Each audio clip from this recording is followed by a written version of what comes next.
오늘은 요양원에 가지 않고 나이 들어서도 자식들에게 대우받고 독립적으로 살 수 있는 방법에 대하여 말씀드리고자 합니다. 언론에 간혹 부모를 살해하고 자식이 징역을 살게 되는 뉴스가 나오는 일이 있는데요.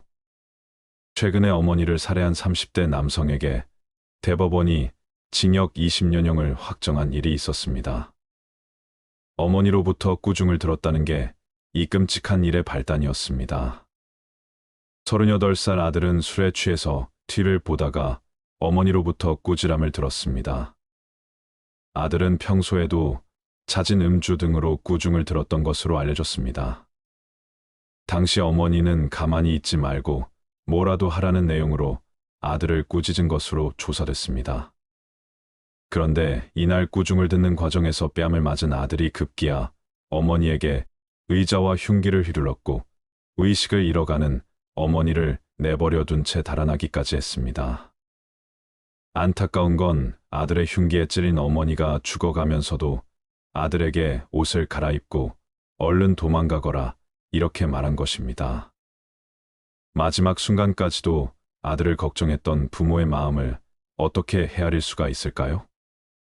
앞서 1심과 2심 재판부는 범행 수법이 참혹할 뿐만 아니라 아들이 단지 범행이 발각될 것이 두려워 의식을 잃어가는 어머니를 위한 구호 조치는커녕 현장에 어머니를 방치하고 달아났다며 중형을 선고했는데요. 대법원 역시 이런 형량이 부당하지 않다고 판단했습니다.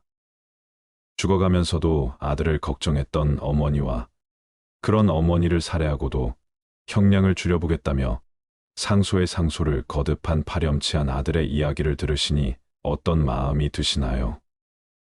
많은 분들이 부모님이 낳아주시고 키워주신 것도 평생 효도해야 하는데 그저 눈물이 난다며 분개했습니다. 특히 어머니의 마지막 말에 주목하며 안타까워한 이들이 많았습니다.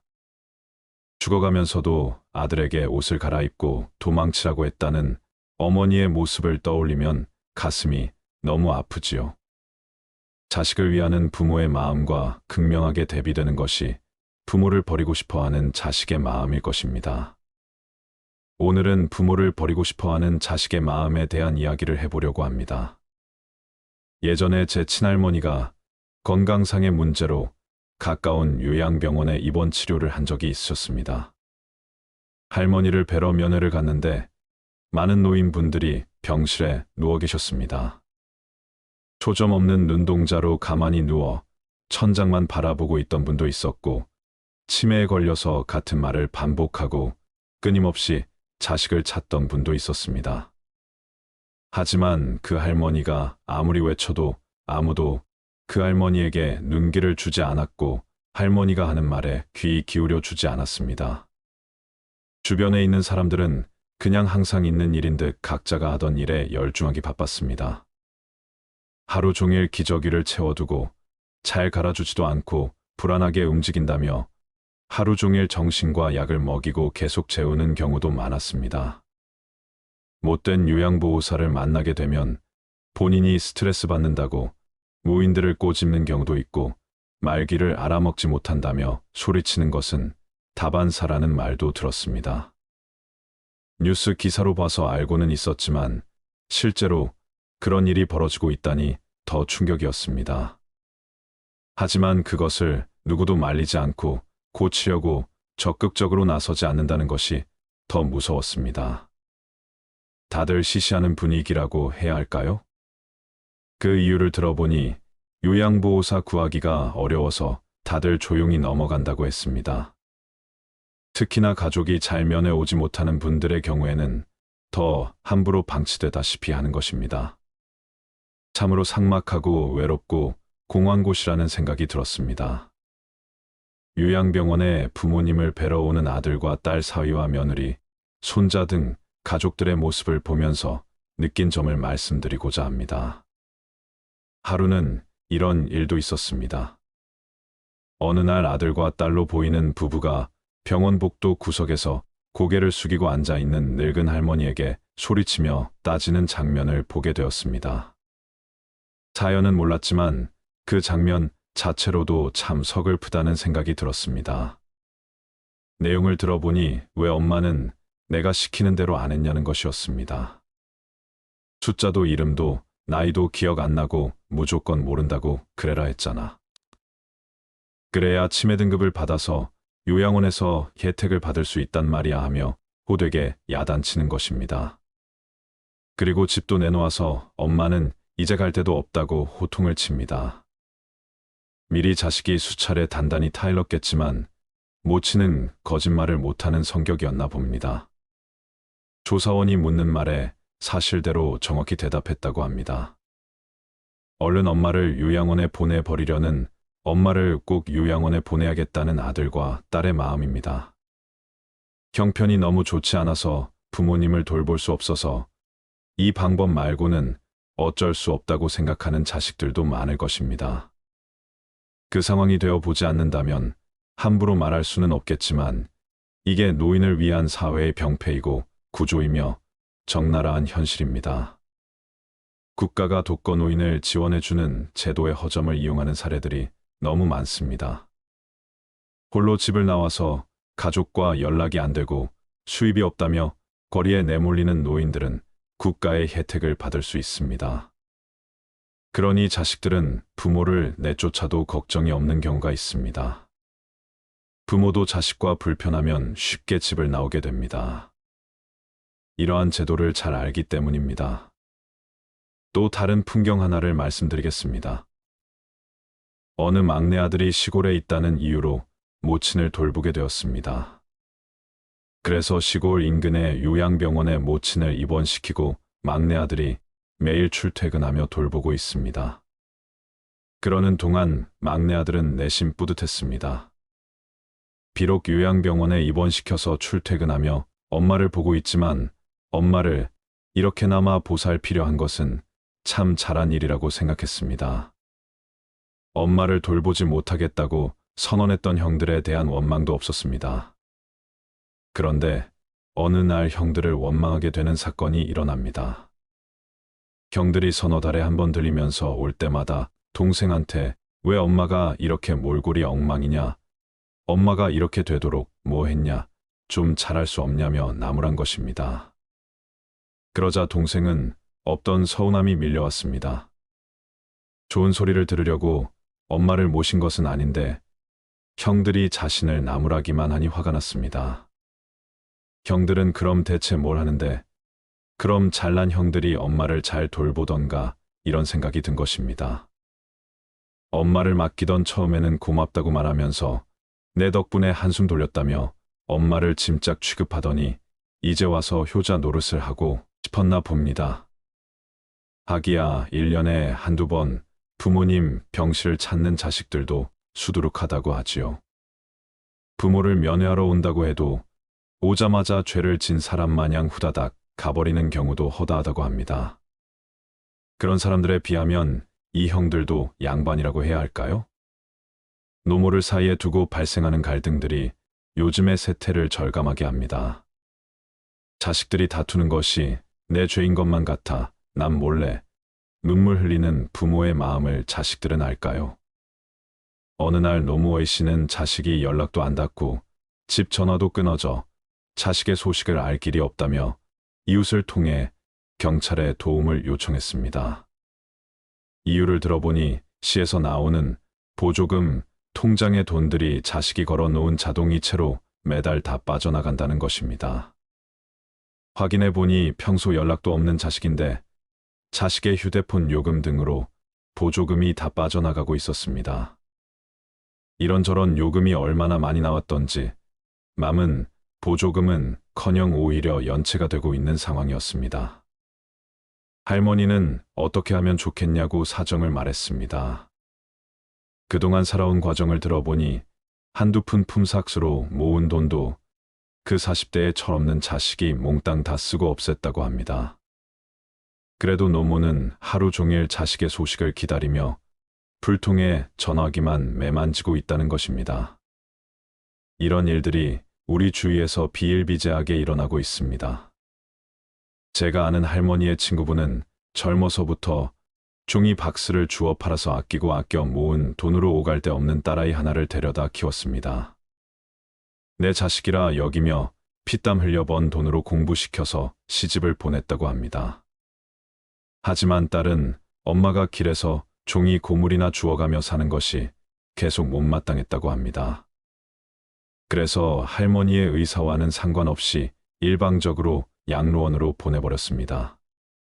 하지만 그 할머니는 종이를 줍고 이웃과 이야기하며 평생을 그렇게 사는 것이 몸에 배어 있었고 때론 그것이 낙이었습니다. 체질에 안 맞는 양로원 생활이 할머니에게는 지옥과도 같았습니다. 하루하루가 바깥이 그립고 손자 손녀가 보고 싶어 죽을 지경이었던 것입니다. 바깥 바람이라도 쐬려고 옥상에 올라가려 하니 돈을 더 낸 사람들만 옥상 공원을 이용할 수 있다는 답변만 들었습니다.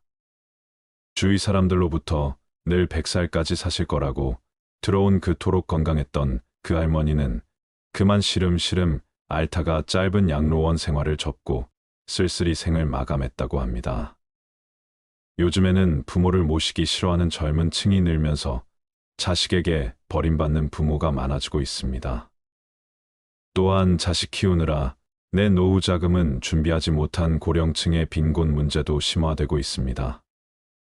부모와의 경제적 갈등과 간섭이 많아지고 서로의 일방적인 행동이 못마땅하고 늙은 모습이 보기 싫고 형편이 너무 좋지 않거나 부모에게 돈 들어가는 게 아깝고 그런 문제들이 쌓이고 쌓이면서 갈등의 틈이 생기고 부모와 자식이 의절하는 경우까지 생기는 것입니다. 결국 한 집에 부모님을 모실 수 없는 상황이 오거나 부모님을 모시지 않는 것이 더 자연스러운 사회가 되어가는 것입니다. 자식을 낳고 기르니 세상의 수많은 부모들이 자식 손자의 걱정과 그리움으로 하루를 살다가 요양원과 요양병원에서 생을 마감하고 있습니다. 부모는 앉으나 서나 자식 걱정입니다. 당신이 못 입고 굶어도 자식 새끼 굶는 것은 가슴에 한이 맺힙니다. 자식이라면 부모만큼 사랑을 돌려주진 못하더라도 그 빚만큼은 갚아야 하지 않을까 싶습니다. 우리 부모가 살았던 세대, 우리가 살아가는 세대, 우리 자녀가 살아가는 세대, 이 3세대는 완전히 다른 세대입니다. 우리가 지금 살아가는 부모의 길은 우리 부모가 살아갔던 길과 완전히 다른 새 길이 되어버렸습니다. 이 세상에는 자식들에게 존경받는 부모도 있고 홀대받는 부모도 있습니다. 부모란 무엇일까요? 부모의 역할은 어디까지일까요? 자녀에게 대우받고 자녀들도 멋진 인생을 살 수 있는 4가지 방법에 대해 말씀드리겠습니다. 첫째는 다름을 인정하기입니다. 나이든 세대와 젊은 세대는 학교 교육에서부터 완전히 다른 교육을 받았습니다. 요즘 아이들은 코딩이나 골프는 배워도 도리, 교, 예절 교육은 거의 받지 않고 관심도 없으며 잘 모릅니다. 그들에겐 컴퓨터가 친구이며 부모님과의 대화보다 휴대폰과의 대화가 대부분이며 성적, 입시, 취업이 전부인 교육만을 받은 세대입니다. 이런 교육 환경으로 인해 우리는 그들과 생각 자체가 다르다는 것을 인정해야 합니다. 예전에 우리가 부모에게 했던 효를 그들이 할 것이라는 기대는 금물입니다. 그들은 그들이 배운 최대한의 효를 지금 우리에게 하고 있는 중이구나라고 생각하는 것이 더 나을 수도 있습니다. 기대하지 않으면 실망도 없는 법이기 때문입니다. 둘째는 나의 삶은 내가 준비하기입니다. 우리 윗세대는 소를 팔아서 우리를 부양한 세대입니다. 그 고난을 알기에 부모를 지극정성으로 대했습니다. 하지만 자녀 세대는 물질적 풍요를 누리면서 부모의 어려움을 알지 못하고 자란 세대입니다. 옛날 보릿고개를 이해할 수 있는 아이들은 잘 없습니다. 예전처럼 배꼽는 것을 걱정하며 사는 사회가 아니기 때문입니다. 가난을 벗어나지 못하거나 심각한 취업률 등으로 그들 나름대로의 애로점도 많겠지만 그들은 부모의 배고픔을 본 적이 없이 자란 세대이며 풍요로운 삶의 질을 누리는 사람도 많습니다. 부모의 고생을 상상조차 해보지 않은 세대일 수 있는 것입니다. 그들에게 가족 공동체라는 의식은 아주 희미합니다. 또한 가족에 대한 희생을 잘 이해하지 못하고 자신의 행복만이 최고의 가치라고 여기는 경우도 많습니다. 그러므로 자식에게 다 물려주어야 한다는 생각, 내 것을 다 주어야 한다는 생각을 버려야 합니다. 우리의 노후는 우리가 자급자족으로 준비해야 하는 시대가 왔습니다. 지금부터라도 내 노후는 자식에게 의존하지 말고 스스로 철저히 준비해야 합니다. 셋째는 자식에게 능력 이외의 것은 주지 말 것입니다. 주위의 부모의 도움을 받아 사는 사람들이 잘 살고 행복한지 돌아보세요. 부모에게 돈을 받아서 사업해서 망하고 주식회사 망하고 대충 살다 망하는 경우가 수두룩합니다. 결혼도 하고 다 큰 성인인데도 아직까지 어린아이처럼 부모에게 조르르 달려가 배우자를 험담하고 부모는 우리 자식 힘들다며 며느리 사위를 불러 앉히고 이런 말도 안 되는 일들이 벌어지고 있습니다. 아무리 품 안의 자식이라지만 20살이 넘은 자녀는 내 품 안에서 떠나 보낼 수 있어야 합니다. 언제까지 자식을 끼고 살 수는 없는 것입니다. 자식의 문제를 대신 해결해주고 자식의 미래를 대신 결정해주는 부모는 자식을 바보로 만드는 것이나 다름없습니다. 자식들에게 다 해주고 싶은 것이 모든 부모의 공통된 바람이지만 이것이 자식을 망치는 지름길임을 알고 있습니다. 그들 스스로 노력하고 쟁취하며 인생을 살아가는 방법을 알려주어야 합니다. 물고기를 잡아주지 말고 물고기 잡는 법을 가르쳐 주어야 합니다. 긴 인생의 마라톤에서 고난을 이겨낼 수 있는 능력을 알려주는 것이 우선입니다. 어려움을 이겨내는 힘, 그것을 견디고 일어설 수 있는 힘을 길러주세요. 닦아서 성인이 된 자녀라면 스스로 독립된 주체로 살아갈 수 있도록 해야 합니다. 부모에게 의존하는 자녀는 경쟁사회에서 튼튼해지지 못하고 행복해질 수 없습니다. 이것을 꼭 기억하셔야 합니다. 넷째는 냉정할 땐 냉정하기입니다. 자녀들이 부모를 모실 거라는 기대는 애초에 버리셔야 합니다. 자녀들이 부모를 대우하는 것은 내가 능력이 있을 때뿐입니다. 미리부터 이렇게 생각하고 대비하는 것이 현명한 것입니다. 사회가 그렇게 만들었고 자녀들이 받은 교육이 또 그들을 그리 만들었습니다. 그들을 탓할 필요는 전혀 없습니다. 세상이 그러니 우리 스스로 냉정하게 준비해야 합니다. 자식에게 용돈 타 쓰는 부모가 얼마나 행복할 수 있을까요? 눈치 안 봐도 되겠지 해도 눈치 볼 수밖에 없는 것이 부모입니다. 그러니 내 노후는 내가 준비해야 합니다. 마음을 강하게 먹으셔야 합니다. 냉정할 때는 냉정해져야 합니다. 약한 소리, 약한 생각을 한다고 해서 알아주는 사람은 없습니다. 친구에게, 가족에게 내 속마음을 말하며 고민을 털어놓아도 대부분의 사람들은 요 며칠 위로해 주다가 나중에는 듣기 싫어합니다.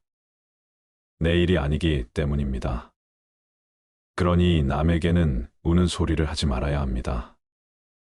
기쁨은 나누면 질투가 되고 슬픔은 나누면 약점이 된다는 말이 있습니다. 온전히 메말라 버린 시선으로 사회를 바라봐야 한다는 게 마음 아프지만 정말 인간의 심리를 관통하는 글인 것 같습니다. 누군가 잘 나간다는 소식을 들으면 나도 모르게 시기심이 들고 나도 하루빨리 더 대단한 사람이 되고 싶어 괜히 마음만 조급해지는 경우가 있지 않으신가요? 반대로 타인의 안타까운 사연을 접하면 겉으로는 공감하면서 위로하지만 속으로는 은근히 안도감을 느끼게 되는 경우는 없으신가요? 어쩌면 이것이 인간의 본능일지도 모르겠습니다. 원래 저 말의 원글은 기쁨은 나누면 배가 되고 슬픔은 나누면 반이 된다였습니다. 하지만 이 세상을 살아가는 우리들은 기쁨은 나누면 질투가 되고 슬픔은 나누면 약점이 된다는 말에 더 공감하게 되지요. 이 말이 시사하는 바는 언제까지 남에게 위로받고 기댈 수는 없다는 것입니다. 이것은 자식도 마찬가지입니다. 일할 수 있다면 최대한 오래 일하세요. 배우는 것을 게을리하지 말아야 합니다. 부모 스스로도 자녀에게 의존하지 않고 혼자서도 할 수 있다는 마음을 가지며 살아가야 합니다. 모르면 묻고 어려우면 연습하면 됩니다. 세상이 어떻게 돌아가는지 눈을 뜨고 도태되지 마세요. 노인이면 당연히 도태된다는 생각을 버리셔야 합니다. 얼마든지 할 수 있고 해낼 수 있다는 마음가짐을 가지셨으면 좋겠습니다. 나이 들수록 자식들이 커갈수록 서로 바라는 게 없어야 행복합니다. 부모는 자식을 성인으로 잘 키웠으면 그걸로 만족하고 자식은 성인으로 잘 자랐으면 그것으로 감사하면 될 일입니다. 자식에게 연연해하지도 부모에게 기대지도 않는 현명한 부모-자식 관계가 좋습니다. 부모의 자리는 늘 어렵고 힘든 자리이지요. 요즘 시대에 맞는 부모의 역할, 자식의 역할이 필요합니다. 변화에 잘 적응하는 이 시대의 현명한 부모와 자식이 많아지길 바라봅니다. 노마지로 늙은 말이 갈 길을 안다는 사자성어가 있습니다. 춘추전국 시대 제나라 환공이 토벌원정에 나섰다가 겨울에 돌아오며 길을 잃어버렸는데 재산 관중이 늙은 말은 지혜가 쓸만하다며 늙은 말을 풀어놓고 늙은 말이 가는 대로 따라가 길을 찾았다는 이야기입니다. 늙을수록 경험을 쌓아 사리에 통달하는 지혜를 습득한다는 뜻입니다. 늙은 말이 갈 길을 아는 것처럼 지혜로운 노인은 어디로 가야 할지 방향을 알고 스스로를 지킬 수 있는 사람일 것입니다. 마지막으로 재미있는 이야기를 하나 들려드리겠습니다. 잘 알려진 연예인 애씨 이야기입니다. 대략 700억 원대 빌딩 부자로 알려져 있는데요. 서장훈은 1997년 IMF 당시 양재역 근처 역세권 건물을 경매 28억에 구입했는데 현재 이 건물의 시세는 450억이라고 합니다. 그러고도 여러 채의 건물이 더 있다고 하는데요. 그런 그에게 배워야 할 부자 마인드는 무엇일까요? 애씨는 이렇게 말합니다. 돈은 인생의 전부입니다. 아니라고 말하는 사람은 믿고 걸으세요. 딱 하나 행복한 건 누구에게나 아쉬운 소리 안 해도 된다는 것. 돈 때문에 자존심 굽힐 일이 없다는 것. 그래서 젊었을 때 숙이고 살아야 나이 들어 허리 펴고 살 수 있는 겁니다. 돈이 많아서 가장 행복한 순간은 남에게 싫은 소리를 안 해도 되는 것입니다. 그래서 온전한 경제적 자유를 누릴 수 있어요. 여러분은 그의 말에 얼마나 동의하시나요? 나이 들어 허리 펴고 사는 인생은 누구나 꿈꾸는 노후겠지요. 하지만 돈만 있다고 해서 되는 것은 아닐 것입니다. 살아가면서 우리에겐 많은 도구가 필요합니다. 돈도 필요하지만 건강도 일도 사랑도 필요하고 무엇보다 행복한 인간관계도 필요합니다. 필요한 도구들이 균형을 이루며 자전거, 바퀴처럼 잘 돌아가 주면 좋으련만 인생은 왜 그리 잔혹한지 내 뜻대로 되질 않습니다. 마치 누군가 우리의 고통을 시험하기라도 하듯 늘 삶은 내 마음과는 달리 삐딱선을 타곤 합니다. 이러한 세상 속에서 나는 어찌 균형을 잡으며 나다움을 지키며 흔들림 없이 당당하게 살아갈 수 있을까 한 번쯤 고민해 보셨으면 좋겠습니다. 어떤 삶을 살아가시든 그 속에서 행복과 즐거움을 찾으시길 바랍니다. 못한다 안 된다는 마음을 버리셔야 합니다. 나이가 들수록 배우는 것을 멈추지 마세요. 계속 공부하셔야 합니다. 자고로 배우지 않고 사람답게 산 사람이 없었고 배우지 않고 존경받는 이도 없다고 했습니다. 청출어람의 시작은 바로 배움에서 시작되는 것입니다. 유능하고 훌륭한 사람이 되는데 필요한 것은 똑똑한 머리도 아니고 돈도 아니며 권력도 아닙니다. 필요한 것은 단 한 가지, 배움과 학습뿐입니다. 공부를 결코 멈추어서는 안 됩니다. 배움에는 나이가 없고 때가 없습니다. 자신이 좋아하는 것을 찾고 끊임없이 학습하세요. 그림을 그리는 것도 좋고, 채소를 키우는 것도 좋고, 사진 찍는 것을 배우는 것도 좋습니다. 운명에 굴복하지 마세요. 지나온 내 삶이 후회가 된다면, 지금의 삶을 바꾸고 싶다면, 못한다 안 된다는 마음을 할 수 있다 해낸다라는 마음으로 바꾸셔야 합니다.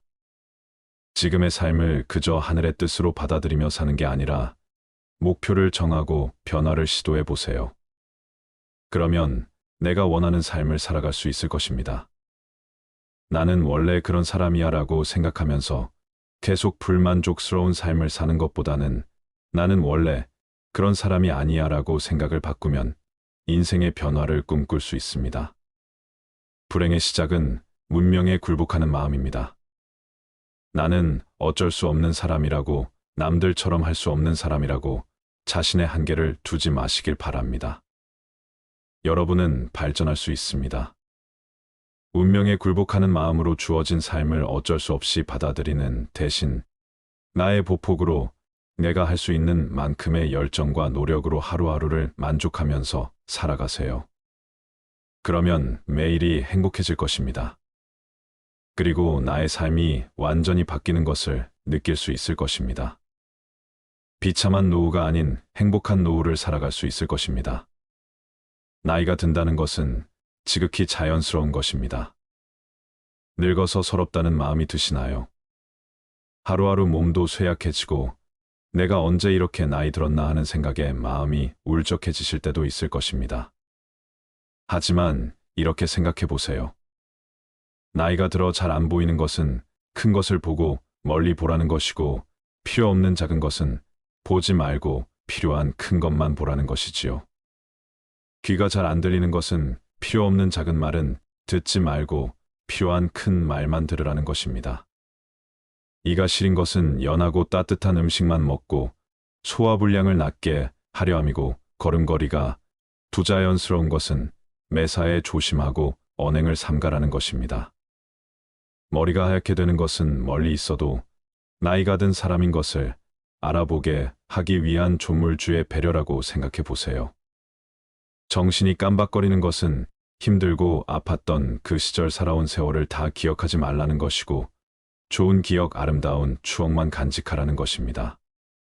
나이 드는 것을 두려워하지 마세요.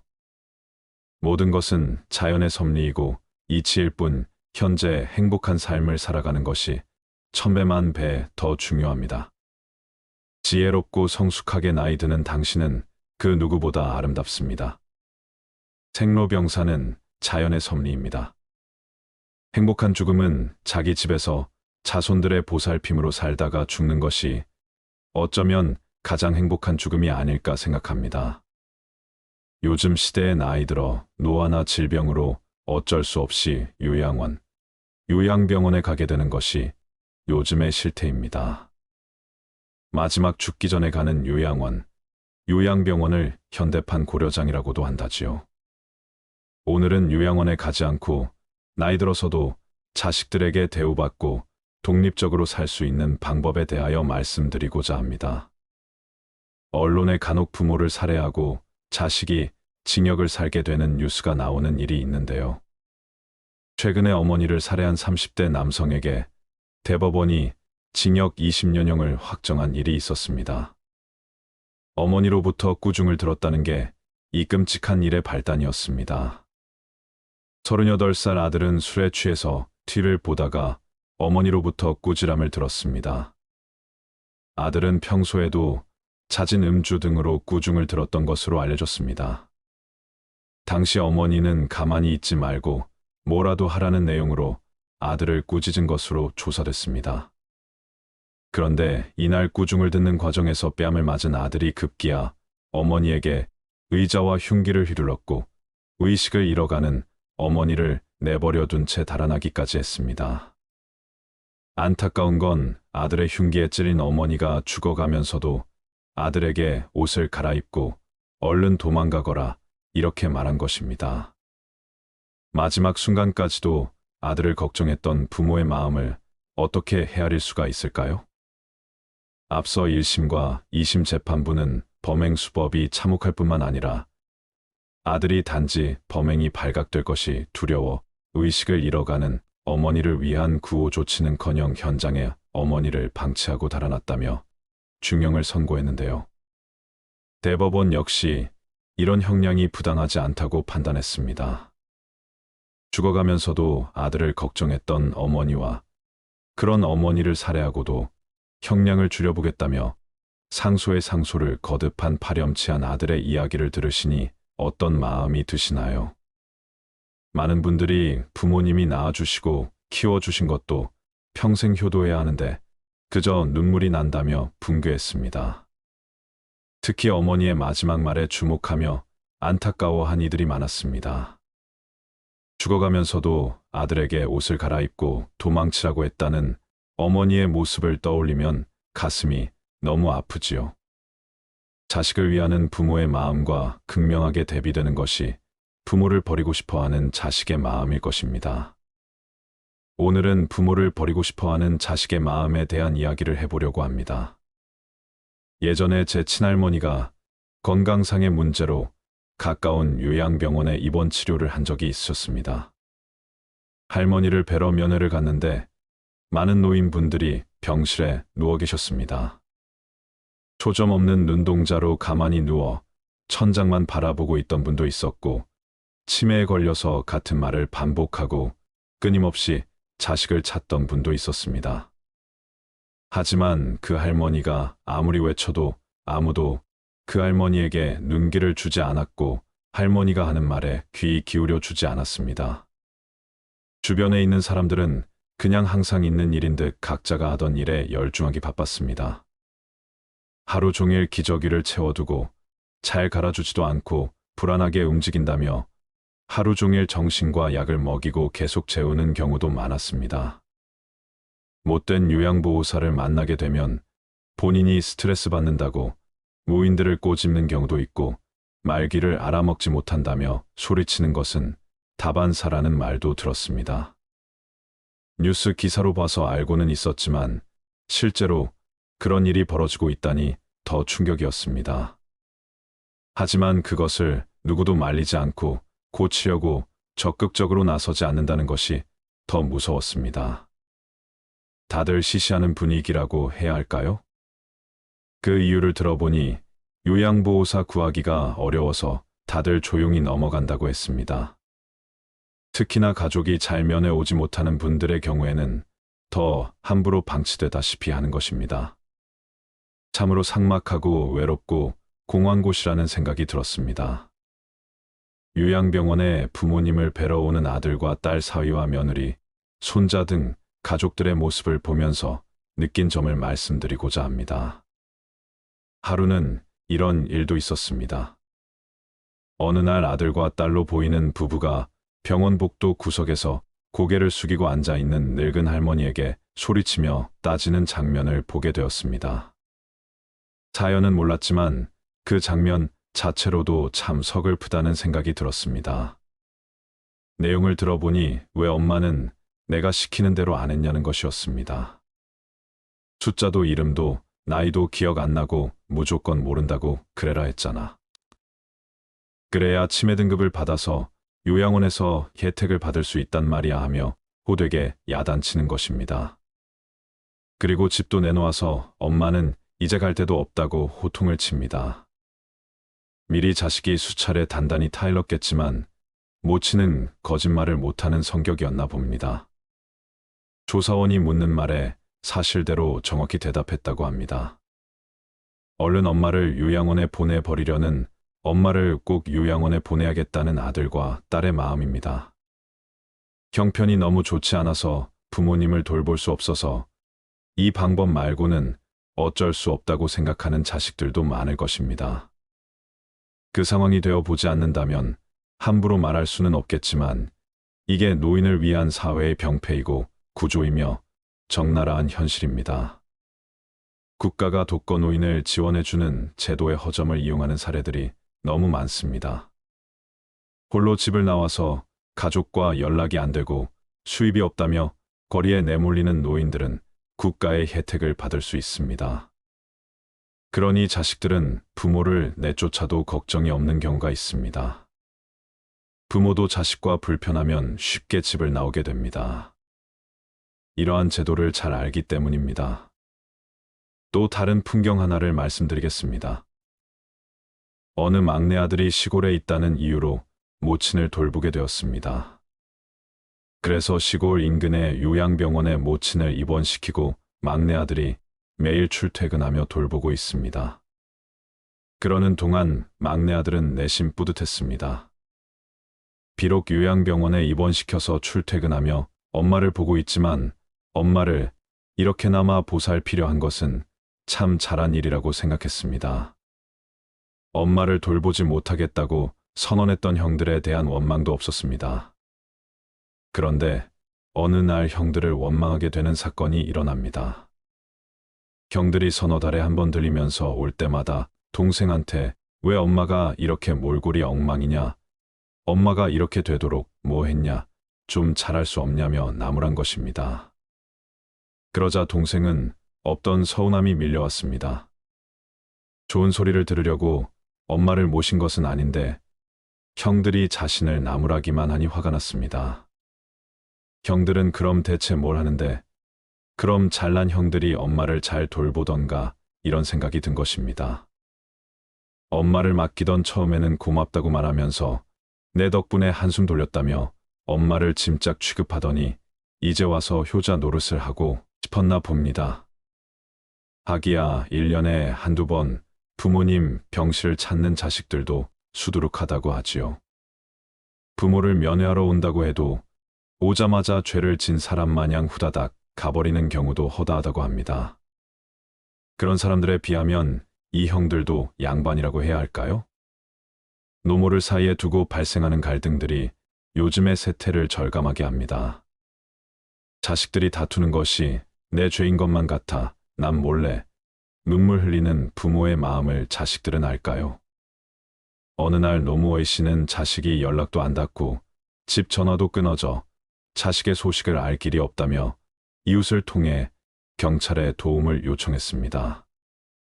이유를 들어보니 시에서 나오는 보조금 통장의 돈들이 자식이 걸어놓은 자동이체로 매달 다 빠져나간다는 것입니다. 확인해보니 평소 연락도 없는 자식인데 자식의 휴대폰 요금 등으로 보조금이 다 빠져나가고 있었습니다. 이런저런 요금이 얼마나 많이 나왔던지 맘은 보조금은커녕 오히려 연체가 되고 있는 상황이었습니다.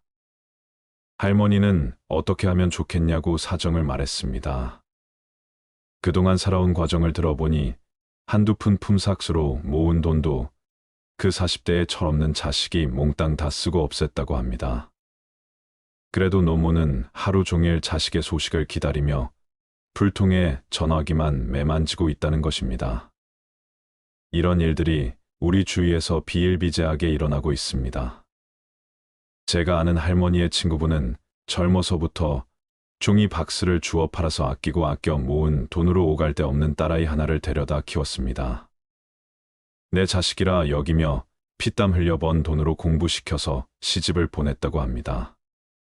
하지만 딸은 엄마가 길에서 종이 고물이나 주워가며 사는 것이 계속 못마땅했다고 합니다. 그래서 할머니의 의사와는 상관없이 일방적으로 양로원으로 보내버렸습니다. 하지만 그 할머니는 종이를 줍고 이웃과 이야기하며 평생을 그렇게 사는 것이 몸에 배어 있었고 때론 그것이 낙이었습니다. 체질에 안 맞는 양로원 생활이 할머니에게는 지옥과도 같았습니다. 하루하루가 바깥이 그립고 손자 손녀가 보고 싶어 죽을 지경이었던 것입니다. 바깥 바람이라도 쐬려고 옥상에 올라가려 하니 돈을 더 낸 사람들만 옥상 공원을 이용할 수 있다는 답변만 들었습니다. 주위 사람들로부터 늘 100살까지 사실 거라고 들어온 그토록 건강했던 그 할머니는 그만 시름시름 앓다가 짧은 양로원 생활을 접고 쓸쓸히 생을 마감했다고 합니다. 요즘에는 부모를 모시기 싫어하는 젊은 층이 늘면서 자식에게 버림받는 부모가 많아지고 있습니다.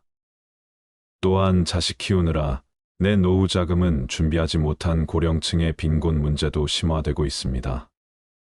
부모와의 경제적 갈등과 간섭이 많아지고 서로의 일방적인 행동이 못마땅하고 늙은 모습이 보기 싫고 형편이 너무 좋지 않거나 부모에게 돈 들어가는 게 아깝고 그런 문제들이 쌓이고 쌓이면서 갈등의 틈이 생기고 부모와 자식이 의절하는 경우까지 생기는 것입니다. 결국 한 집에 부모님을 모실 수 없는 상황이 오거나 부모님을 모시지 않는 것이 더 자연스러운 사회가 되어가는 것입니다. 자식을 낳고 기른 이 세상의 수많은 부모들이 자식 손자의 걱정과 그리움으로 하루를 살다가 요양원과 요양병원에서 생을 마감하고 있습니다. 부모는 앉으나 서나 자식 걱정입니다. 당신이 못 입고 굶어도 자식 새끼 굶는 것은 가슴에 한이 맺힙니다. 자식이라면 부모만큼 사랑을 돌려주진 못하더라도 그 빚만큼은 갚아야 하지 않을까 싶습니다.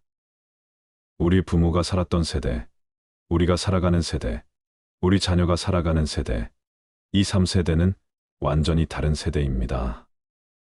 우리가 지금 살아가는 부모의 길은 우리 부모가 살아갔던 길과 완전히 다른 새 길이 되어버렸습니다. 이 세상에는 자식들에게 존경받는 부모도 있고 홀대받는 부모도 있습니다. 부모란 무엇일까요? 부모의 역할은 어디까지일까요? 자녀에게 대우받고 자녀들도 멋진 인생을 살 수 있는 4가지 방법에 대해 말씀드리겠습니다. 첫째는 다름을 인정하기입니다. 나이든 세대와 젊은 세대는 학교 교육에서부터 완전히 다른 교육을 받았습니다. 요즘 아이들은 코딩이나 골프는 배워도 도리, 효, 예절 교육은 거의 받지 않고 관심도 없으며 잘 모릅니다. 그들에겐 컴퓨터가 친구이며 부모님과의 대화보다 휴대폰과의 대화가 대부분이며 성적, 입시, 취업이 전부인 교육만을 받은 세대입니다. 이런 교육 환경으로 인해 우리는 그들과 생각 자체가 다르다는 것을 인정해야 합니다. 예전에 우리가 부모에게 했던 효를 그들이 할 것이라는 기대는 금물입니다. 그들은 그들이 배운 최대한의 효를 지금 우리에게 하고 있는 중이구나라고 생각하는 것이 더 나을 수도 있습니다. 기대하지 않으면 실망도 없는 법이기 때문입니다. 둘째는 나의 삶은 내가 준비하기입니다. 우리 윗세대는 소를 팔아서 우리를 부양한 세대입니다. 그 고난을 알기에 부모를 지극정성으로 대했습니다. 하지만 자녀 세대는 물질적 풍요를 누리면서 부모의 어려움을 알지 못하고 자란 세대입니다.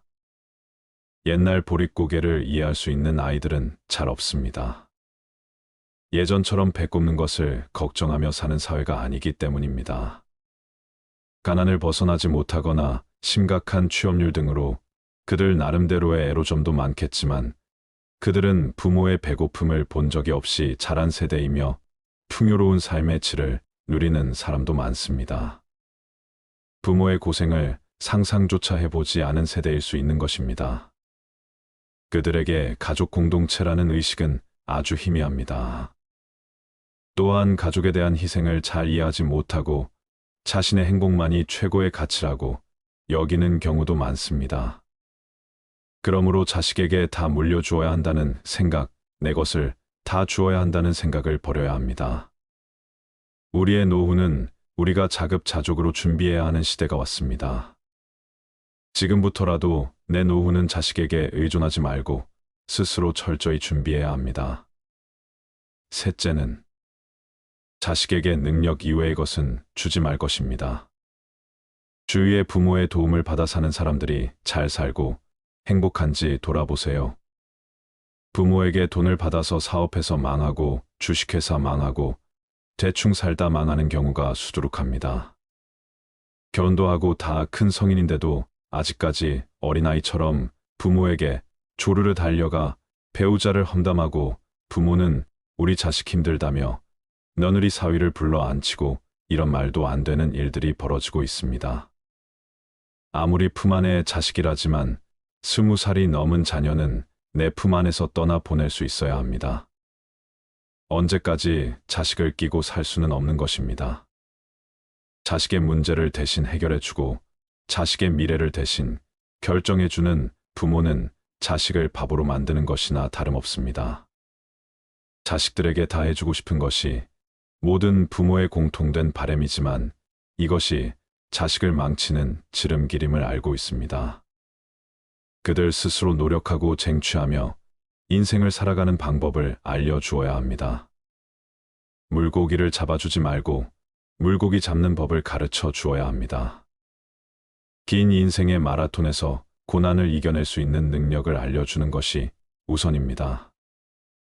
어려움을 이겨내는 힘, 그것을 견디고 일어설 수 있는 힘을 길러주세요. 닦아서 성인이 된 자녀라면 스스로 독립된 주체로 살아갈 수 있도록 해야 합니다. 부모에게 의존하는 자녀는 경쟁사회에서 튼튼해지지 못하고 행복해질 수 없습니다. 이것을 꼭 기억하셔야 합니다. 넷째는 냉정할 땐 냉정하기입니다. 자녀들이 부모를 모실 거라는 기대는 애초에 버리셔야 합니다. 자녀들이 부모를 대우하는 것은 내가 능력이 있을 때뿐입니다. 미리부터 이렇게 생각하고 대비하는 것이 현명한 것입니다. 사회가 그렇게 만들었고 자녀들이 받은 교육이 또 그들을 그리 만들었습니다. 그들을 탓할 필요는 전혀 없습니다. 세상이 그러니 우리 스스로 냉정하게 준비해야 합니다. 자식에게 용돈 다 쓰는 부모가 얼마나 행복할 수 있을까요? 눈치 안 봐도 되겠지 해도 눈치 볼 수밖에 없는 것이 부모입니다. 그러니 내 노후는 내가 준비해야 합니다. 마음을 강하게 먹으셔야 합니다. 냉정할 때는 냉정해져야 합니다. 약한 소리, 약한 생각을 한다고 해서 알아주는 사람은 없습니다. 친구에게, 가족에게 내 속마음을 말하며 고민을 털어놓아도 대부분의 사람들은 요 며칠 위로해 주다가 나중에는 듣기 싫어합니다. 내 일이 아니기 때문입니다. 그러니 남에게는 우는 소리를 하지 말아야 합니다. 기쁨은 나누면 질투가 되고 슬픔은 나누면 약점이 된다는 말이 있습니다. 온전히 메말라 버린 시선으로 사회를 바라봐야 한다는 게 마음 아프지만 정말 인간의 심리를 관통하는 글인 것 같습니다. 누군가 잘 나간다는 소식을 들으면 나도 모르게 시기심이 들고 나도 하루빨리 더 대단한 사람이 되고 싶어 괜히 마음만 조급해지는 경우가 있지 않으신가요? 반대로 타인의 안타까운 사연을 접하면 겉으로는 공감하면서 위로하지만 속으로는 은근히 안도감을 느끼게 되는 경우는 없으신가요? 어쩌면 이것이 인간의 본능일지도 모르겠습니다. 원래 저 말의 원글은 기쁨은 나누면 배가 되고 슬픔은 나누면 반이 된다였습니다. 하지만 이 세상을 살아가는 우리들은 기쁨은 나누면 질투가 되고 슬픔은 나누면 약점이 된다는 말에 더 공감하게 되지요. 이 말이 시사하는 바는 언제까지 남에게 위로받고 기댈 수는 없다는 것입니다. 이것은 자식도 마찬가지입니다. 일할 수 있다면 최대한 오래 일하세요. 배우는 것을 게을리하지 말아야 합니다. 부모 스스로도 자녀에게 의존하지 않고 혼자서도 할 수 있다는 마음을 가지며 살아가야 합니다. 모르면 묻고 어려우면 연습하면 됩니다. 세상이 어떻게 돌아가는지 눈을 뜨고 도태되지 마세요. 노인이면 당연히 도태된다는 생각을 버리셔야 합니다. 얼마든지 할 수 있고 해낼 수 있다는 마음가짐을 가지셨으면 좋겠습니다. 나이 들수록 자식들이 커갈수록 서로 바라는 게 없어야 행복합니다. 부모는 자식을 성인으로 잘 키웠으면 그걸로 만족하고 자식은 성인으로 잘 자랐으면 그것으로 감사하면 될 일입니다. 자식에게 연연해하지도 부모에게 기대지도 않는 현명한 부모-자식 관계가 좋습니다. 부모의 자리는 늘 어렵고 힘든 자리이지요. 요즘 시대에 맞는 부모의 역할, 자식의 역할이 필요합니다. 변화에 잘 적응하는 이 시대의 현명한 부모와 자식이 많아지길 바라봅니다. 노마지로 늙은 말이 갈 길을 안다는 사자성어가 있습니다. 춘추전국 시대 제나라 환공이 토벌원정에 나섰다가 겨울에 돌아오며 길을 잃어버렸는데 재산 관중이 늙은 말은 지혜가 쓸만하다며 늙은 말을 풀어놓고 늙은 말이 가는 대로 따라가 길을 찾았다는 이야기입니다. 늙을수록 경험을 쌓아 사리에 통달하는 지혜를 습득한다는 뜻입니다. 늙은 말이 갈 길을 아는 것처럼 지혜로운 노인은 어디로 가야 할지 방향을 알고 스스로를 지킬 수 있는 사람일 것입니다. 마지막으로 재미있는 이야기를 하나 들려드리겠습니다. 잘 알려진 연예인 애씨 이야기입니다. 대략 700억 원대 빌딩 부자로 알려져 있는데요.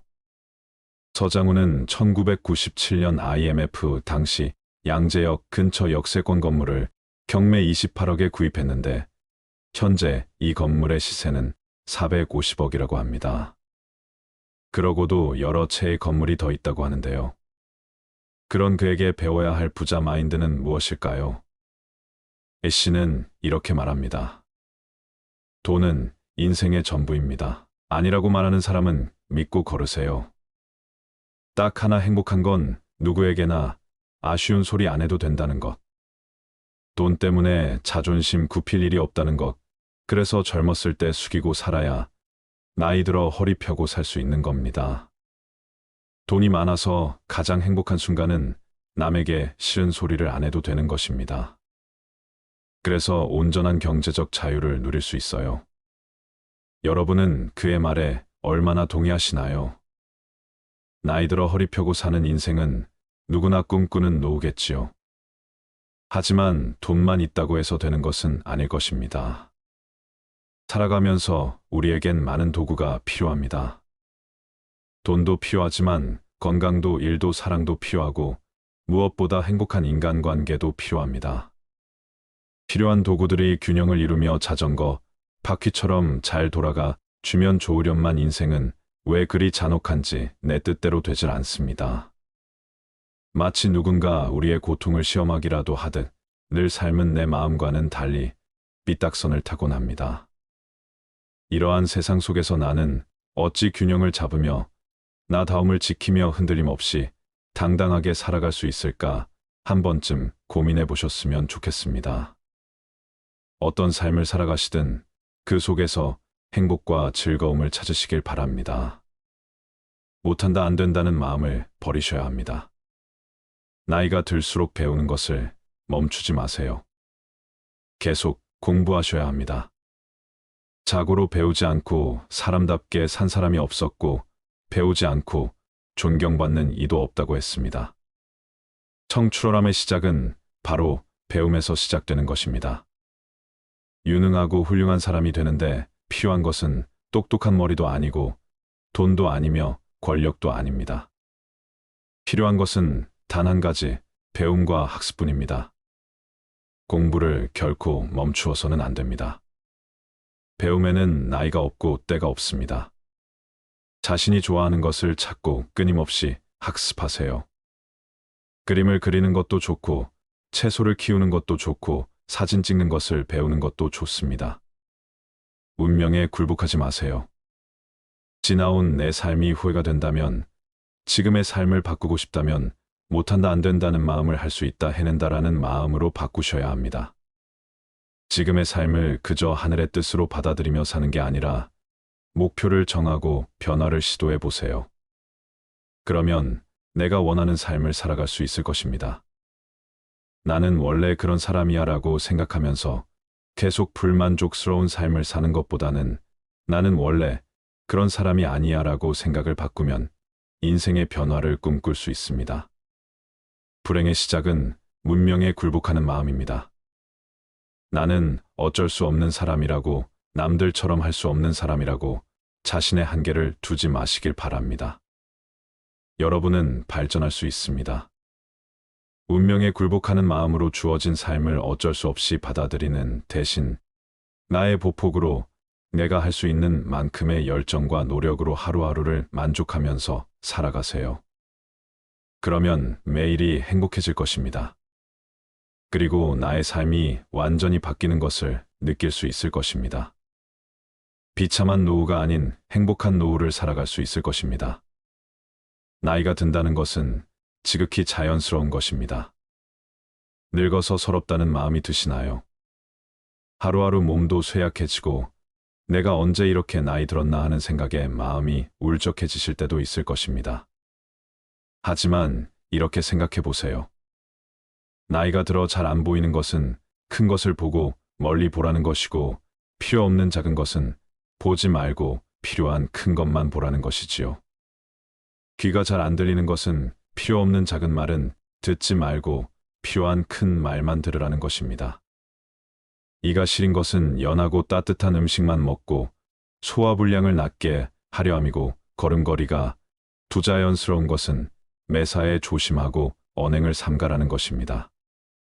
머리가 하얗게 되는 것은 멀리 있어도 나이가 든 사람인 것을 알아보게 하기 위한 조물주의 배려라고 생각해 보세요. 정신이 깜박거리는 것은 힘들고 아팠던 그 시절 살아온 세월을 다 기억하지 말라는 것이고, 좋은 기억, 아름다운 추억만 간직하라는 것입니다. 나이 드는 것을 두려워하지 마세요. 모든 것은 자연의 섭리이고 이치일 뿐, 현재 행복한 삶을 살아가는 것이 천배만 배 더 중요합니다. 지혜롭고 성숙하게 나이 드는 당신은 그 누구보다 아름답습니다. 당신의 삶을 응원합니다. 지혜롭고 현명한 노후 준비를 하시길 바랍니다. 오늘 이 글이 당신의 삶에 도움이 되길 바랍니다. 감사합니다.